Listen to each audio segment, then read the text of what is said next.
평생 가족을 위해 살아왔는데 이젠 내가 불편한 존재라고요? 혹시 여러분도 은퇴하면 여유로운 삶이 펼쳐질 거라 믿으셨나요?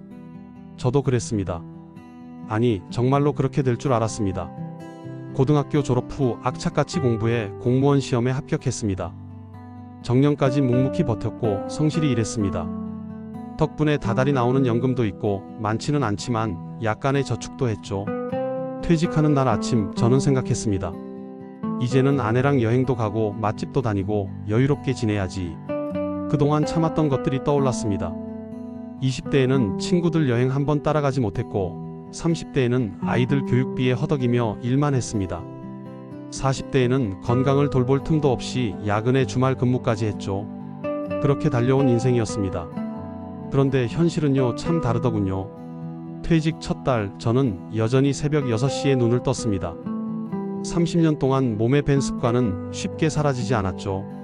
신문을 읽고 커피를 마시며 느긋하게 시간을 보내는 그 순간이 저에겐 소소한 행복이었습니다. 하지만 아내의 반응은 달랐습니다. 당신 뭐 하는 거야? 아침부터 빈둥빈둥. 이제 할 일 없다고 다 놓아버린 거야? 속으로 생각했습니다. 평생 그렇게 열심히 살아왔는데 조금 쉬면 안 되나? 집안일도 도왔습니다. 청소기도 돌리고 장도 보고 빨래도 개고요. 그런데 돌아오는 건 칭찬이 아니라 잔소리뿐이었습니다. 이게 빨래야? 이럴 거면 하지 마. 청소? 먼지 안 보여? 그때 알았습니다. 이젠 제가 무얼 해도 틀린 사람이 되어버렸다는 걸. 어느 날은 이런 일도 있었습니다. 주말에 직접 돼지불고기를 재워서 저녁을 준비했습니다. 양념도 인터넷에서 찾아보고 정성껏 만들었죠. 식탁에 앉은 아내는 한 입 먹더니 이렇게 말했습니다. 이걸 사람 먹으라고 만든 거야? 짜 죽겠네. 저는 그 말을 듣고 그대로 숟가락을 내려놓았습니다. 말없이 설거지를 하며 이렇게 혼잣말을 했죠. 왜 나는 이렇게까지 해도 매번 틀린 걸까? 아내는 바빴습니다. 친구들과 여행, 등산, 브런치 모임. SNS 속 아내는 늘 활짝 웃고 있었죠. 하지만 저에겐 단 한 번도 같이 가자는 말이 없었습니다. 용기 내어 말해봤습니다. 나도 같이 가면 안 될까? 여자들끼리 만나는 자리야. 당신도 친구 만나. 그 말에 마음이 철렁 내려앉았습니다. 사실 친구가 없습니다. 정확히 말하면 연락할 친구가 없습니다. 직장에서 알던 사람들은 이제 각자의 삶으로 바쁘고 은퇴 후 연락을 해도 나중에 보자는 말만 돌아올 뿐이었습니다. 하루는 정말 우울한 날이었습니다. 아내는 브런치 모임을 나갔고 집안엔 적막감만 가득했죠. 갑자기 옛 앨범을 꺼내보게 됐습니다. 아이들이 어릴 적 가족 여행 가서 찍은 사진들. 그 속의 저는 언제나 아이들을 안고 웃고 있었죠. 그때 아내의 손편지도 발견했습니다. 여보, 당신이 있어서 든든해요. 그 손편지를 들고 한참을 바라보다 결국 눈물이 났습니다. 언제부터 이렇게 된 걸까? 점심시간이 되자 아내는 말했습니다. 이제 당신이 알아서 먹어. 삼시세끼 차리는 것도 지겨워. 그래서 라면을 끓여 먹고 있었는데 당신 입만 입이야? 나 생각은 안 해? 그 순간 밥 한 끼조차 눈치 보며 먹는 현실이 낯설게 다가왔습니다. 취미를 가져보려 했습니다. 낚시, 서예, 기타 어떤 걸 말해도 아내는 한숨부터 쉬었습니다. 돈 드는 취미는 하지 마. 나이 들어서 그게 뭐야? 차라리 알바라도 해. 한 번은 이런 말도 들었습니다. 당신은 왜 집에만 있어? 나 친구들이랑 만날 때마다 부끄러워. 다들 남편이 뭐라도 하더라. 저는 점점 입을 닫게 됐습니다.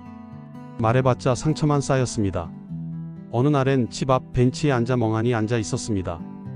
옆집 노부부가 손을 꼭 잡고 지나가더군요. 그 모습을 보며 생각했습니다.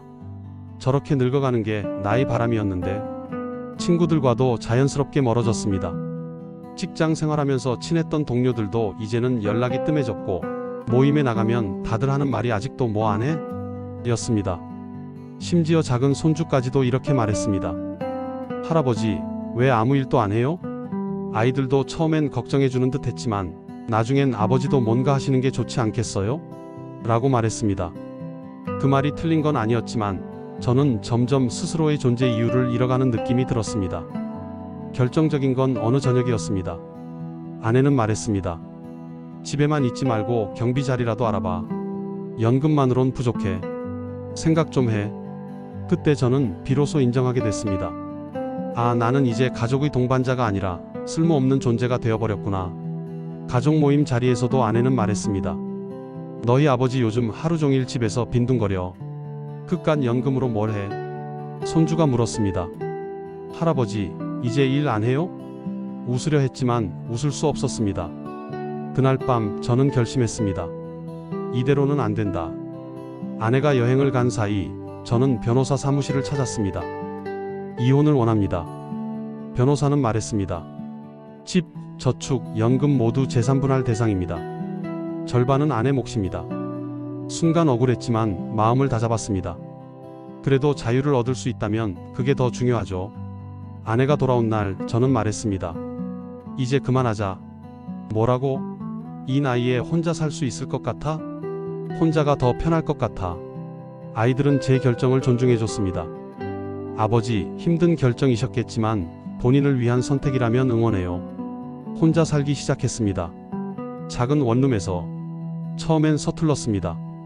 세탁기 사용법도 모르고 밥솥물도 못 맞춰 죽을 만들기도 했습니다. 하지만 누구의 눈치도 보지 않았습니다. 실패해도 괜찮았습니다. 다시 시도하면 되니까요. 야간 편의점 아르바이트도 시작했습니다. 은퇴하고 첫 일. 어르신, 대단하세요. 그 말 한마디가 큰 힘이 됐습니다. 기타도 배우고 서예도 다시 시작했습니다. SNS에 일상을 올리고 낯선 사람들과도 소통했습니다. 응원합니다. 짧은 댓글 하나가 하루를 환하게 밝혔습니다. 도서관에서 책을 읽고 공원에서 산책하며 사람들과 눈인사도 나눕니다. 예전에는 몰랐던 소소한 기쁨들이 하나둘 생겨났습니다. 혼자 만든 반찬이 어설퍼도 나를 위한 정성이 담긴 한 끼였고, 창밖의 햇살을 보며 마시는 커피는 그 어떤 카페보다 값졌습니다. 동네 복지관에서 무료 건강검진도 받고 봉사활동에 참여하면서 웃는 일이 많아졌습니다. 같은 복지관에서 만난 또래 남성과 친구가 되어 같이 자전거도 타고 국밥집도 다니게 되었죠. 그 친구는 말했습니다. 형님, 저도 똑같았어요. 근데 이제 이렇게 살아보니 꽤 괜찮더라고요. 그 말에 위로를 받았습니다. 나만 그런 게 아니었구나. 돈은 줄었지만 자유는 늘었습니다. 몇만 원이라도 내 마음대로 쓸 수 있는 기쁨. 그 자유가 제 삶을 풍요롭게 만들었습니다. 건강도 좋아졌습니다. 매일 산책하고 웃고 인사하며 살아갑니다. 자식들과의 관계도 오히려 가까워졌습니다. 아버지가 행복하시면 저희도 행복해요. 이혼한 지 1년. 돌아보니 많은 게 달라졌습니다. 돈은 절반으로 줄었지만 존중과 자유는 2배가 되었습니다. 이제 제 인생의 주인은 저 자신입니다.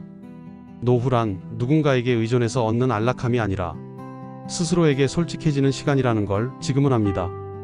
늦었다고 생각했지만 지금이 가장 빠른 시작이었습니다. 여러분, 존중 없는 관계에서 참기만 하는 건 답이 아닙니다.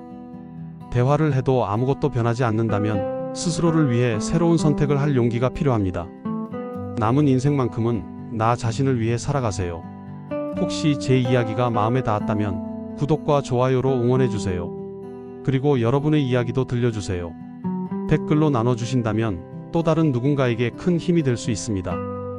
당신의 노후는 당신의 선택으로 더 빛날 수 있습니다. 감사합니다.